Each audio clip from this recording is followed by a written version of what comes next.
ఎదురుదాడికి సిద్ధంగా ఉండాలా ఎదుర్కోవడానికి? ఏముంది ఆయనకి ఎదురుదాడి విషయంలో ఆయనకున్న ఏకైక సమస్య ఏంటంటే టీం కాన్సెప్ట్ తక్కువగా ఉంది. ఇప్పుడిప్పుడు కాస్త ప్రిపేర్ అవుతున్నారు. మొన్న అనుకుంటా ఇష్యూ జరగగానే ఒకేసారి 20 మంది మాట్లాడింది మొన్న గుడివాడ హారిక అవతంతంలో.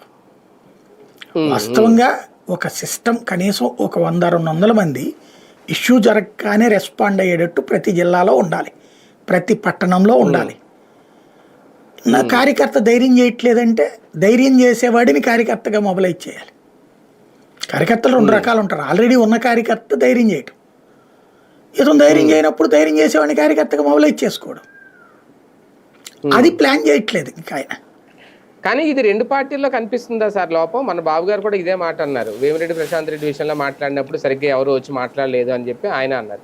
టీడీపీ వైసీపీలో కూడా ఇంచుమించు అదే పరిస్థితి ఉంది. జగన్ గారు వచ్చినప్పుడు ఏదో ఆయన మాట్లాడడం, ఏదో అక్కడక్కడ పేరు నాని గారు ఇలా అడపదడపదప్ప ఒకేసారి అయితే రావట్లేదు. నేను రోజా గారి ఇష్యూలో కూడా ఆ మహిళా నేతలు ఒకరిద్దరు మాత్రమే మాట్లాడారు, పెద్దగా ఏం రాలేదు. అంటే 2 పార్టీల్లో కనిపిస్తుందా? ఎందుకంటే లీడర్ డిఫెన్స్ సిస్టంలోకి వెళ్ళిపోయారు అందరూ కూడా.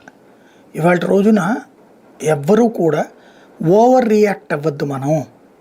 ఎందుకంటే ఇప్పుడు మనం ఏం చేస్తున్నాం, వాళ్ళని వేధిస్తున్నాంగా, వీళ్ళ నాయకుల్ని గట్టిగా మాట్లాడే వాళ్ళందరినీ వేధిస్తున్నాం కదా. ఇవాళ మనం గట్టిగా మాట్లాడితే రేపు మనల్ని వేధిస్తారు వాళ్ళు. అంటే అధికారంలో ఉన్నోడికి భయం ఎందుకు? అధికారంలో లేనోడు